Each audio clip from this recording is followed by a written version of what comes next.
चांद के बाद अब बारी है सूरज की। जी हां, सूर्ययान आदित्य L1 अब सूरज के अध्ययन के लिए तैयार है और इसकी सफलता के लिए वैज्ञानिकों का एक दल वेंकटेश्वर मंदिर पहुंचा, पूजा अर्चना की। क्या है पूरी खबर, आपको दिखाते हैं 1 मिनट की रिपोर्ट में। सूरज के अध्ययन के लिए सूर्ययान आदित्य L1 तैयार है। बस चंद घंटे यानी कल सुबह 11:50 पर आदित्य L1 का PSLV एक्सले रॉकेट से प्रक्षेपण होगा। सिर्फ भारत में ही नहीं बल्कि पूरी दुनिया को आदित्य L1 की लॉन्चिंग का इंतजार है। सूर्ययान आदित्य L1 के सफल प्रक्षेपण के लिए टीम से जुड़े वैज्ञानिकों का एक दल आंध्र प्रदेश के तिरुपति पहुंचा, जहां वैज्ञानिकों ने PSPC-57 रॉकेट की सफलता के लिए भगवान वेंकटेश्वर से प्रार्थना की। इसरो नए मिशन के जरिए सूर्य से जुड़े रहस्यों के बारे में जानकारी हासिल करेगा। अंतरिक्ष यान को सूर्य पृथ्वी प्रणाली के लैग्रेंज बिंदु 1 यानी कि L1 के चारों ओर एक प्रभामंडल कक्षा में स्थापित करने की योजना है, जो पृथ्वी से लगभग 15 लाख किलोमीटर दूर है।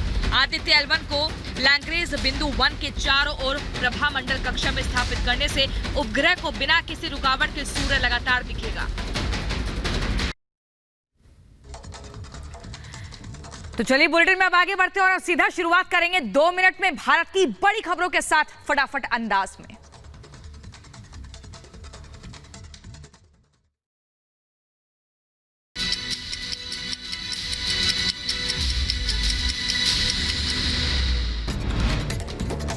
आंध्र प्रदेश के तिरुपति पहुंची इसरो वैज्ञानिकों की टीम। मिशन आदित्य L1 को लेकर वेंकटेश्वर मंदिर में की पूजा अर्चना।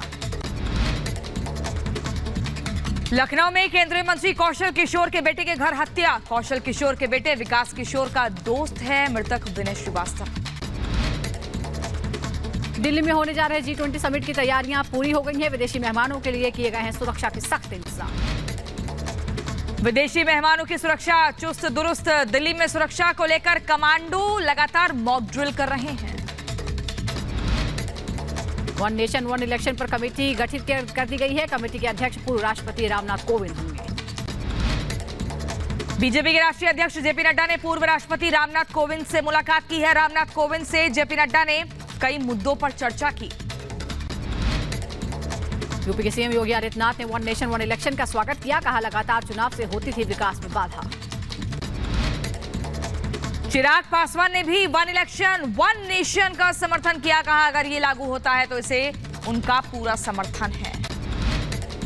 संसद का विशेष सत्र बुलाए जाने को कांग्रेस नेता राशिद अल्वी ने तानाशाही करार दिया। कहा अगर विशेष सत्र बुलाना है तो पहले विपक्ष को विश्वास में लेना चाहिए कि तानाशाही है।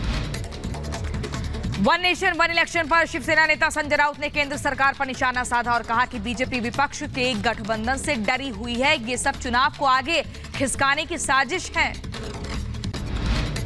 वन नेशन वन इलेक्शन पर कांग्रेस नेता कमलनाथ ने सरकार पर जमकर हमला किया। कहा केवल लोकसभा और राज्यसभा से कुछ नहीं होगा, राज्यों की भी मंजूरी लेनी होगी। विपक्षी गठबंधन पर सूत्रों से खबर। सीट बंटवारे पर विपक्ष में मतभेद। कुछ दल पहले तो कुछ विधानसभा चुनावों के बाद चाहते हैं सीटों का बंटवारा।